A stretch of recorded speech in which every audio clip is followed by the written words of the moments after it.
अस्सलाम वालेकुम नाज़रीन, ज़िंदगी आपकी मुंतज़िर है का आज का ये एपिसोड PTSD यानी पोस्ट ट्रॉमेटिक स्ट्रेस डिसऑर्डर से मुताल्लिक़ है।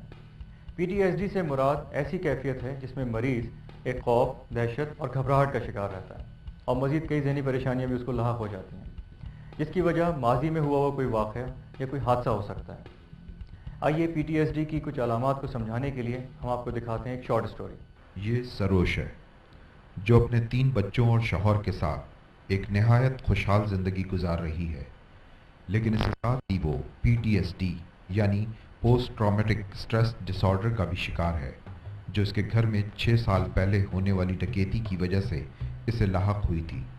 इसको अक्सर वो वक्त याद आ जाता है जब अचानक इसके घर में डाकू घुस आए थे। उन्होंने मज़ाहमत करने पर इसके वालिद साहब को शदीद तशद्दुद का निशाना बनाया था। ये वाक़या इसके जहन में ऐसा नक्श हो गया है कि अब भी अक्सर वो ये हादसा याद करके खौफज़दा हो जाती है। इस वाक़े के काफ़ी अरसे तक सरोश खौफज़दा रही।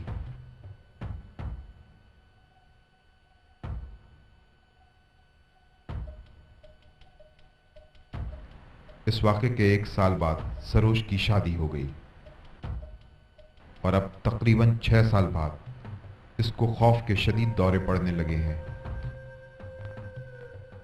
और सबसे बड़ा मसला इसके लिए नींद का ना आना है। रात में अचानक इसकी आंख खौफ से खुल जाती और अगर वो दिन में भी किसी शख्स को वैसे हुलिये के साथ देख लेती तो वो खौफज़दा हो जाती।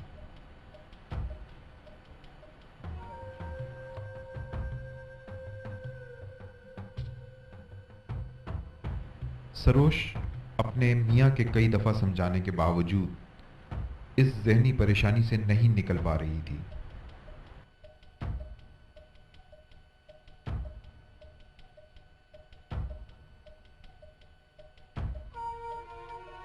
चंद दिन पहले इसे सर में शदीद दर्द की शिकायत शुरू हो गई, जिसकी वजह से वो अपने घर, अपने शौहर और अपने बच्चों का ख्याल नहीं रख पा रही थी। शॉर्ट स्टोरी आपने देखी। नाज़रीन, ये शॉर्ट स्टोरी का पहला हिस्सा था। इसका दूसरा हिस्सा हम आपको दिखाएंगे पैनल डिस्कशन के दौरान। PTSD से मुताल्लिक डिस्कशन के लिए चलते हैं डॉक्टर आसमा की तरफ। आज इस मौजू पर हम बातचीत करेंगे वो है पोस्ट ट्रॉमेटिक स्ट्रेस डिसऑर्डर यानी PTSD। इस मौजू पर बातचीत करने के लिए हमने जिन माहिरीन को अपने स्टूडियो में मदऊ किया है, पहले मैं आपसे उनका तारुफ कराना चाहूँगी। मेरे साथ तशरीफ़ फरमा है डॉक्टर शाहीन हई हुसैन जो कि कंसल्टेंट साइकेट्रिस्ट हैं कराची में। उनके साथ तशरीफ़ फरमा है डॉक्टर उज़मा अंबरीन जो भी कराची में कंसल्टेंट साइकेट्रिस्ट हैं, और उनके बराबर में तशरीफ़ फरमा है डॉक्टर इकबाल अफरीदी जो भी कराची से ही इनका ताल्लुक़ है और ये भी एक कंसल्टेंट साइकेट्रिस्ट हैं। चलिए बातचीत का आगाज़ करते हैं। Post traumatic stress disorder. Doctor साहब, मैं आपसे ये पूछना चाहूँगी कि ये पोस्ट ट्रॉमेटिक स्ट्रेस डिसऑर्डर, ये जो लंबा सा ये नाम है, ये इसको हम उर्दू में एक तो क्या कहेंगे और वैसे एक्चुअली ये है क्या चीज़? देखिए, अगर तो इसका लफ्ज़ बलफ्ज़ तर्जुमा किया जाए, काफ़ी मुश्किल नाम है जैसा आपने खुद समझा, तो इसका मतलब बनता है कि किसी भी शदीद हादसे के बाद सदमे का शिकार हो जाना या ज़हनी दबाव का शिकार हो जाना। अब ये तो बड़ा ही मुश्किल है इसको समझना, लेकिन मैं काफ़ी आसान अल्फाज में कहना चाहूँगी कि किसी शख्स को अगर कोई हादसा पेश आ जाए तो उसके बाद भी उसके जहन पर इतना गहरा असर हो जाता है कि वो हफ्तों महीनों उसी हादसे के बारे में सोचता रहता है। तो हम उसको कहते हैं कि इसको पोस्ट ट्रॉमेटिक स्ट्रेस डिसऑर्डर, यानी एक हादसे के बाद अभी तक उसको जहनी तौर पर कबूल नहीं कर सका और उसी सदमे का अभी तक शिकार है। बाज़ औक़ात देखा गया है कि कुछ अरसे में ये पोस्ट ट्रॉमेटिक स्ट्रेस डिसऑर्डर में जो मुब्तला लोग होते हैं कुछ अरसे में जो है नॉर्मल हो जाते हैं, लाइक कोई गहरा सदमा हुआ और कुछ अरसे के बाद सदमे से बाहर निकल आए और मामूल की ज़िंदगी गुजारने लगे। लेकिन कुछ लोग ऐसे होते हैं जिनके बारे में हम लोग ये सोचते हैं कि शायद जहनी तौर पे कमज़ोर हैं, आसाबी कमज़ोरी है उन्हें, तो वो नहीं निकल पाते। तो क्या ये बात कहाँ तक दुरुस्त है? देखिए, ये ज़हनी या आसाबी कमज़ोरी की बात नहीं होती है, लेकिन कुछ लोगों में समझ लीजिए कि बाज़ दफ़ा ये होता है कि पहले से कुछ डिप्रेशन होता है या कोई और जहनी मसाइल होते हैं, उनको अगर आप किसी गहरे सदमे से दो चार करते हैं तो उसके बाद फिर उन्हें ज़ाहिर है बहुत वक्त लगता है उस चीज़ में से निकलने, کے لیے. اور لیکن یہ کوئی ذہنی کمزوری کی بات نہیں ہے. ہر ایک شخص کا ایسے کسی بھی حادثے میں مختلف لوگوں کا مختلف رد عمل ہوتا ہے. ایک ہی حادثے کا شکار ہونے والے لوگ یا اس کو دیکھنے والے لوگ جو ہے اس میں سے کچھ لوگ تو بالکل ٹھیک ہو جائیں گے, کچھ لوگ 2 دن میں ٹھیک ہو جائیں گے, کچھ لوگ مہینے میں ٹھیک ہو جائیں گے, اور کچھ لوگ جو ہے سالہ سال اس میں صدمے میں جو ہے وہ مبتلا رہ سکتے ہیں. تو یہ اپنے اپنے دماغ کی ساخت سمجھ لیجیے اس کے اوپر بھی منحصر ہے, لیکن کمزوری یا ذہنی کمزوری کے اوپر منحصر نہیں. اور اس وقت جو حادثے کے یا سانحے کے وقت جو ذہنی کیفیت ہوتی ہے اس سے بھی بہت زیادہ اس کا تعلق ہوتا ہے کہ اس وقت کیا محسوس کر رہے تھے. بے بسی خاص طور پہ جب محسوس کر رہے ہوتے ہیں اور بہت اگر شدید قسم کا ایک طرح سے شوق ہوتا ہے تو وہاں پہ زیادہ تعلق مطلب اس کا جو ہے زیادہ چانسز ہوتے ہیں کہ یہ اس طرح کی بیماری جو ہے وہ ڈیولپ ہوگی. ڈاکٹر صاحب ایک بات میں اور پوچھنا چاہوں گی کہ یہ بیماری کتنی عام ہے, لائک عورتوں میں زیادہ دیکھی گئی ہے یا ہم کوئی خاص سوشیو اکانومک گروپ, کوئی خاص طبقے سے ہم اس کو ریلیٹ کر سکتے ہیں کہ یہ بیماری انہی لوگوں میں زیادہ دیکھی گئی ہے؟ پہلے تو اس کے بارے میں لوگ یہی کہتے تھے کہ اتنا کامن نہیں ہے, لیکن آج کل دیکھا یہ گیا ہے کہ جو مین میڈ ڈیزاسٹر اس قدر ہو رہے ہیں. اگر ہم دیکھیں کہ ویتنام وار کے بعد جو ہے اگر ہم اپنے قریب جو ملک ہیں ہمارے ہمسایہ اس میں جس قدر حالات ہو گئے, اور اگر ہم جو ہے سانگی ریلوے اسٹیشن کا واقعے کو یاد کریں یا اوجڑی کیمپ کے واقعے کو یاد کریں تو اس کے ریئیکشن تو ضرور ہوتا ہے. اور یہ دیکھا گیا ہے کہ 1.5 سے 7% لائف ٹائم پریولنس ہے اس کا. لیکن یہ دیکھا گیا ہے کہ اس قدر جب واقعات اس قدر شدید ہو اور وہ جو ہے بہت مین میڈ ڈیزاسٹر ہو یا کوئی ارتھ کوئک آ جائے یا طوفان آ جائے یا بہت دھماکہ ہو جائے تو اس کی ریئیکشن میں دیکھا گیا ہے کہ بعض اوقات 30% افراد تک اس سے متاثر ہو سکتے ہیں. اور یہ دیکھا گیا کہ خواتین میں اس کا ریئیکشن زیادہ ہے اور ان میں زیادہ واقعات ہوتے ہیں. اوکے, تو یہ کسی طبقے سے ہم ریلیٹ نہیں کر سکتے. اس سلسلے میں یہ بھی میں کہنا چاہتا ہوں کہ کوئی اس سے مستثنا نہیں ہے. کوئی یہ نہ کہے کہ میں اس سے مستثنا ہوں, یہ مجھے بھی ہو سکتا ہے, کسی کو بھی ہو سکتا ہے. اور یہ کسی ایسی کوئی کریکٹر کی کمزوری نہیں ہے, بلکہ کہ یہ کہے اگر انسان کے پاس دماغ ہے اور نفسیات ہے تو ظاہر ہے اس کا ریئیکشن تو ہوگا, اور ہر ایک شخص کا مختلف انداز میں ریئیکشن ہوتا ہے.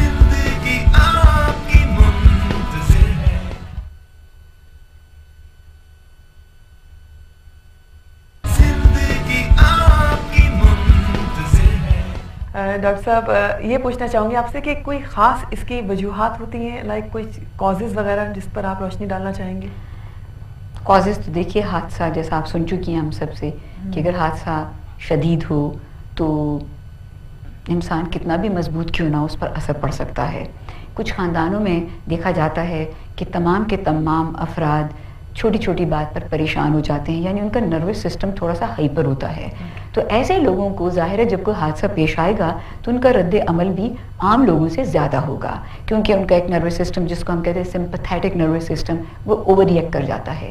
اور عام طور پر جو اسٹڈیز کی گئی ہیں اسی post traumatic stress dis order کے بارے میں, ان میں یہ پایا گیا کہ ان لوگوں میں ایک تو سمپتھیٹک نروس سسٹم بہت ہائپر ہو جاتا ہے, دوسرا ایک برین کا حصہ ہے. میں نہیں چاہتی کہ ہمارے سننے والے ناظرین اور سامعین گھبرا جائیں کیونکہ نام بڑے انوکھے سے ہیں, اس کو ہم امیگڈلا کہتے ہیں. اس میں تھوڑی سی ایکٹیویٹی بڑھ جاتی ہے جو کہ بہت تحقیقات کے بعد لوگوں نے باہر کے ملکوں میں اس کو محسوس کیا ہے کہ امیگڈلا کا ایکشن بڑھ جاتا ہے, اور اس سے پھر ظاہر ہے کچھ دماغ میں جو بھی چینجز آتی ہیں جو ہمارا فرنٹل لوب اس کو کنٹرول کرتا ہے اس کا کنٹرول بھی تھوڑا کمزور ہو جاتا ہے, تو یہ اوور ایکشن ہو جاتا ہے اس آدمی کا. تو یہ چیزیں کچھ بعض دفعہ ویسے تو یہ کہنا صحیح نہیں ہوگا کہ کوئی موروثی مرض ہے, لیکن اگر ایسے لوگوں کی آپ ہسٹری لیں تو ان کے ماں باپ کو بھی شکایت ہوتی ہے کہ تھوڑے تھوڑے کسی بھی چھوٹی سی بات پہ زیادہ پریشان ہو جانا, اور والدین میں بھی اس ڈس آرڈر کی کبھی کبھی ہسٹری پائی جاتی ہے.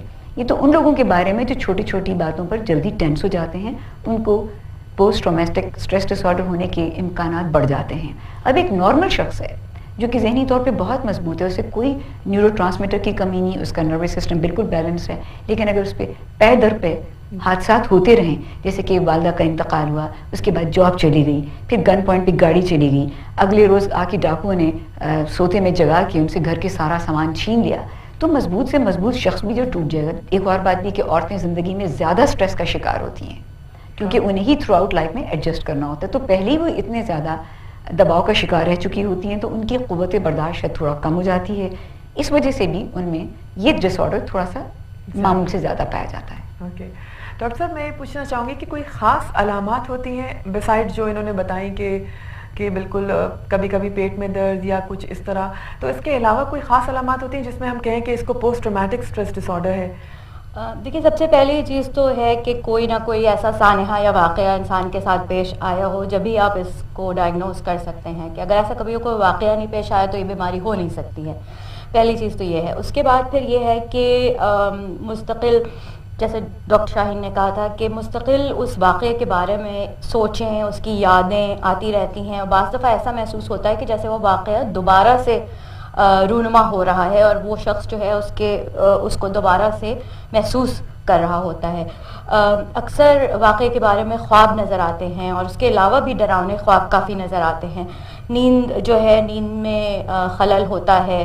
अक्सर खौफ का जो है वो एक खौफ की सी कैफियत रहती है, जल्दी चौंक जाना, जैसे डॉक्टर शाहीन ने कहा है कि ज़रा सा इधर दरवाज़ा ज़रा ज़ोर से बंद हो गया और वो शख्स जो है वो उछल जाता है जैसे कोई धमाका हो गया है। तो इस किस्म की चीज़ें होती हैं। उसके अलावा दूसरे लोगों से ज़रा थोड़ा सा कट के रह जाता है, जज्बाती तौर पे लगता है कि ज़रा वो थोड़ा सा अपने आप को उसने महदूद कर लिया है या पीछे हट गया है। गुस्सा जल्दी आने लग जाता है, चिड़चिड़ाहट बढ़ जाती है, चीज़ों में दिलचस्पी काफ़ी कम हो जाती है। उसके अलावा भूख प्यास ख़त्म हो जाती है, भूख प्यास बिल्कुल ख़त्म हो जाती है, ख़त्म हो सकती है। तो ये सब चीज़ें जो हैं ये इसकी बीमारी की अलामात में शामिल हैं।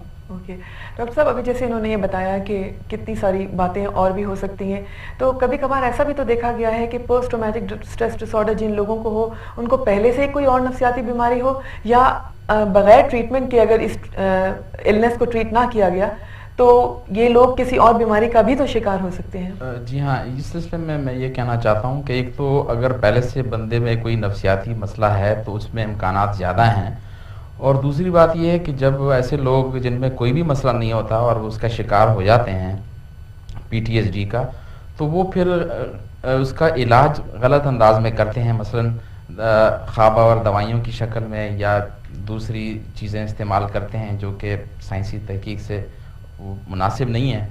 तो मसलन शराब वगैरह पी लेते हैं, एडिक्शन में चले जाते हैं, तो उससे वो मसला हल भी नहीं होता बल्कि कॉम्प्लिकेशन बढ़ जाती है और वो जो है दोहरे मर्ज का शिकार होता है, कोमॉर्बिडिटी उसमें हो जाती है। और ये भी देखा गया है कि कुछ लोग जो है जो बिल्कुल परफेक्ट थे उनको PTSD के बाद डिप्रेशन डेवलप हुआ या फोबिया डेवलप हुआ, तो ये भी हो सकता है।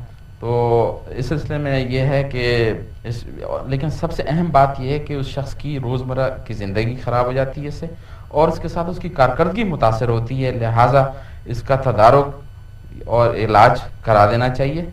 उससे जो है वो शख्स न सिर्फ खुश रहेगा बल्कि वो एक कामयाब फैमिली मेंबर की हैसियत से ज़िंदगी गुजार सकेगा।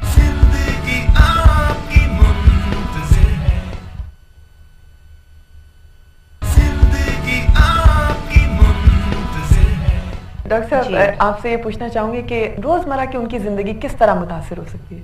कुछ जिस्मानी अमराज शुरू हो जाते हैं जिनके बारे में कोई कॉज कोई पता नहीं चल सकता। जैसे मैंने आपको बताया कि पेट का दर्द, सर का दर्द, तो इस तरह तमाम जो इंसान की ज़िंदगी वो मुतासिर हो जाती है।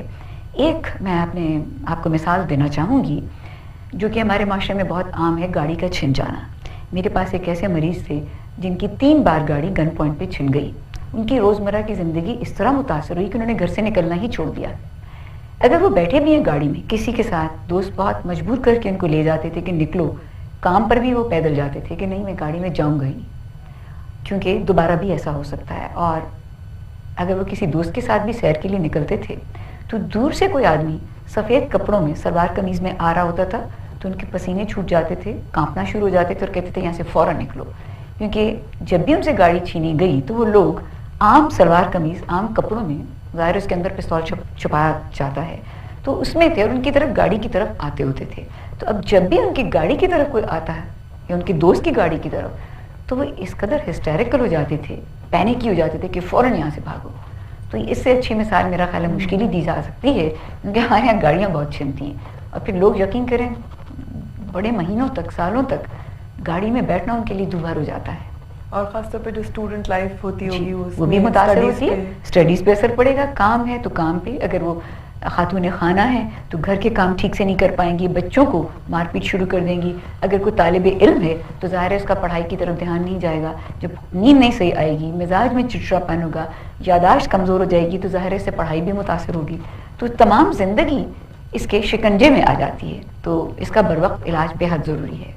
डॉक्टर साहब आप ये बताइए कि ऐसे मरीज़ अगर इलाज कराएं तो उनके लिए कितने % होप है कि वो बिल्कुल मामूल ज़िंदगी पर आ सकते हैं? देखिए मेरे ख़्याल में अगर पाबंदी से और मुनासिब तौर पे इलाज किया जाए और इर्द गिर्द के जो माहौल है या आपके जो साथ देने वाले हैं, सपोर्ट, सोशल सपोर्ट नेटवर्क है, वो आपका साथ देने को तैयार हो तो तकरीबन 100% तक जो है वो रिकवरी हो सकती है, लेकिन उसमें वक्त चाहिए। जो लोग अक्सर समझ रहे होते हैं कि जी बस एक हफ्ते में या महीने में या साल में ठीक हो जाएंगे, ज़रूरी नहीं होता कि आप कोई पहले से कोई वक्त बता सकें कि जी इतने दिनों में ठीक हो जाएंगे, तो वक्त लगता है, लेकिन रिकवरी के चांसेस जो हैं वो 100% तक होते हैं। कितना वक्त लग सकता है डॉक्टर साहब? अलामात की शिद्दत पे डिपेंड करता है, उसके अलावा उस शख्स की जो वैसे जहनी कैफियत है या उसकी जो शख्सियत है या अगर उसके साथ दूसरी बीमारियां शामिल हो गई हैं, तो इन सब चीज़ों को देखते हुए फिर इलाज के ऊपर होता है कि इलाज उसी के हिसाब से ज़्यादा टाइम ले सकता है।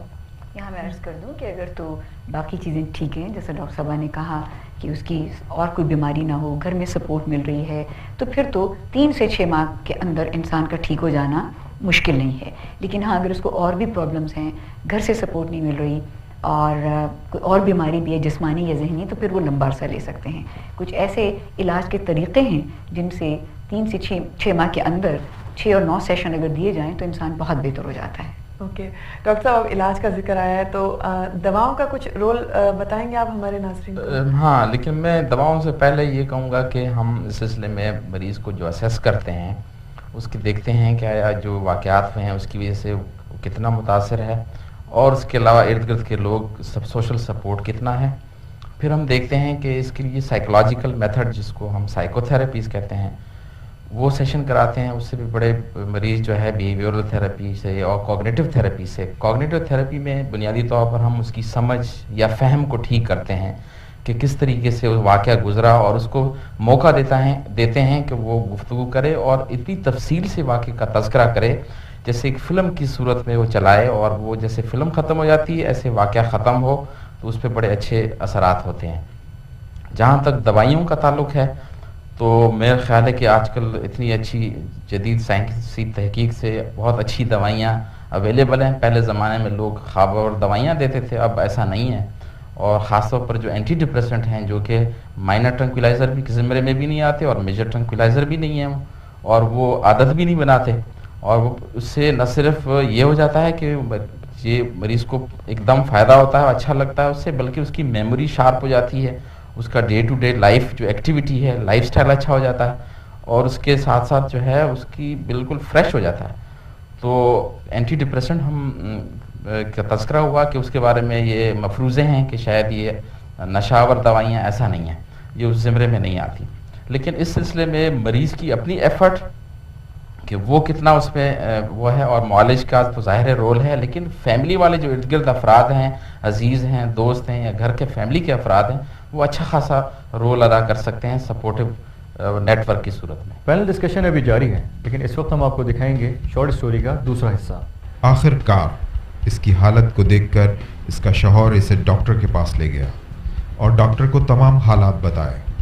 डॉक्टर ने सरोज को PTSD तशखीस किया और इन दोनों को समझाया कि ये भी दूसरी बीमारियों की तरह एक आम बीमारी है जो किसी भी हादसे या वाक़े की वजह से किसी को भी हो सकती है, और दवाओं और साइकोथेरेपी के ज़रिए बआसानी इस पर काबू पाया जा सकता है, जिसमें इस मरीज़ के घर वाले, दोस्त, अहबाब भी एक अहम किरदार अदा कर सकते हैं।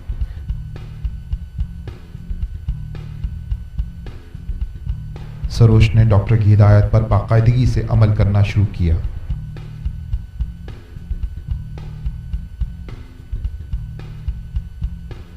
और अब वो एक नॉर्मल जिंदगी गुजारने के साथ साथ निहायत मुतमईन भी है।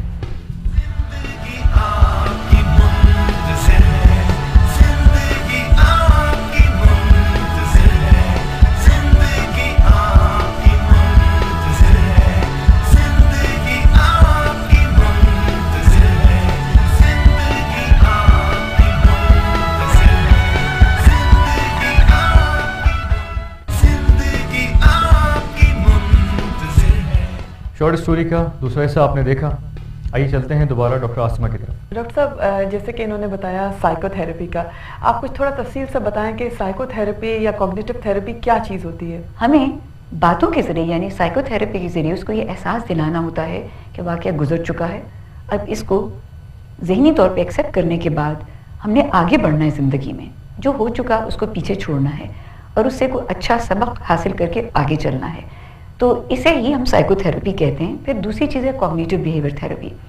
ऐसे लोग जिनकी सेल्फ एस्टीम यानी खुद एतमादी कम होती है, वो छोटी छोटी बातों पे जल्दी परेशान होते हैं और उनको PTSD भी ज़्यादा होता है। तो हम कॉग्निटिव बिहेवियर थेरेपी के ज़रिए उनको ये समझ दिलाते हैं कि उनकी यानी जो कुव्वत इरादी कह लें और खुद एतमादी, उसको थोड़ा सा बढ़ाते हैं। डॉक्टर साहब, मैं पूछना चाहूँगी आपसे कि आप हमारे देखने वालों को और ख़ास तौर पे PTSD के मरीज़ों के लिए क्या मैसेज देना चाहेंगी? ऐसे मरीज़ों को उम्मीद का दामन हाथ से नहीं छोड़ना चाहिए, क्योंकि उनके लिए इलाज मौजूद है, वो साइकोथेरेपी की शक्ल में और दवाओं की शक्ल में, और अगर वो मुनासिब उनका इलाज हो जाए और बर वक्त इलाज हो जाए तो वो बहुत जल्द अपनी रोज़मर्रा की नॉर्मल ज़िंदगी की तरफ वापस आ सकते हैं। तो उम्मीद का दामन हाथ से नहीं छोड़ना चाहिए और ज़िंदगी से लगाव जो है वो उनका जो है ख़त्म नहीं होना चाहिए। डॉक्टर साहब, आप कोई मैसेज देना चाहेंगे हमारे प्रोग्राम के ज़रिए? जी हाँ, इस सिलसिले में मैं मज़ीद ये कहना चाहता हूँ कि अगर कोई इस टर्माइल से नहीं गुजर रहा है या उसके इर्द गिर्द पड़ोसी या कोई जानने वाला इसमें मुब्तला है, तो उस सिलसिले में वो अच्छी तरह से इलाज मुआलजे में मदद कर सकता है और उस सिलसिले में हमें जो है जुर्रत करके उसको जो है सही मुआलिज के पास ले जाना चाहिए। और डॉक्टर साहब, आप कोई मैसेज देना चाहेंगे हमारे प्रोग्राम के थ्रू? यही कि भाई ज़िंदगी जिंदा दिली का नाम है और अगर हादसा ज़िंदगी में ना हो तो ज़िंदगी क्या ज़िंदगी होगी। और इसमें इकबाल का एक शेर भी है, मौत है वो ज़िंदगी जिसमें ना हो इनकलाब, रूह उमम की हयात कशमकश इनकलाब। इन अदर वर्ड, जब तक ज़िंदगी में चेंजेस ना आए, हादसात ना, तो ज़िंदगी नहीं होती। उसको आप बहादुरी से उसका सामना करें और खुदा पे भरोसा करें। एक और बात बहुत ज़रूरी है कि हम लोगों में फेथ डेवलप करें कि बहुत सी मुश्किलें आती हैं और टल भी जाती हैं, आप खुदा पे भरोसा रखिए और इलाज ज़रूर करवाइए अगर आप अपने आप को नहीं संभाल सकते। डॉक्टर साहब, आप लोगों का बहुत बहुत शुक्रिया, आप लोगों ने हमारे लिए टाइम निकाला और हमें बहुत अच्छी अच्छी इन्फॉर्मेटिव बातें बताई। तो नाज़रीन, आज का प्रोग्राम आपने हमारा देखा, यकीनन आप लोगों को बहुत पसंद आया होगा। बहुत सारी इन्फॉर्मेटिव डिस्कशन की हमने और बहुत सारे ऐसे क्वेश्चंस थे जो हमारे जहनों में थे जिनके आज आंसर हुए होंगे। नेक्स्ट टाइम हम एक नए टॉपिक के साथ फिर हाजिर होंगे, नए पैनलिस्ट के साथ। तब तक के लिए इजाज़त दीजिए, खुदा हाफिज़। नाज़रीन, आज का प्रोग्राम आपने देखा, यकीनन आपको शॉर्ट स्टोरी से और पैनल डिस्कशन से बहुत सारी बातें समझ में आई होंगी और इस PTSD की कैफियत के मुतालिक आपको काफ़ी इन्फॉर्मेशन मिली होगी। अगर आप में या आपके किसी अजीज़ व अक़ारिब में ऐसी ही कुछ अलामात मौजूद हैं तो आपका पहला कदम ये होना चाहिए कि आप किसी भी अच्छे डॉक्टर से या साइकेट्रिस्ट से मशवरा करें और उनकी बताई हुई हिदायत पे अमल करें।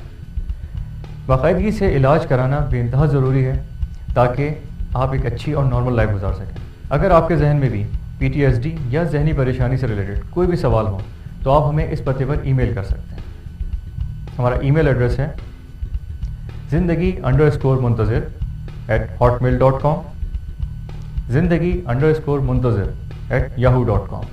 नाज़रीन, अगर सही रहनुमाई हासिल हो, यानी अगर सही वक्त पर एक अच्छे मौलिज से या डॉक्टर से कंसल्ट कर लिया जाए तो PTSD जैसी या जहनी परेशानियां कोई भी हों, उनसे छुटकारा पाया जा सकता है।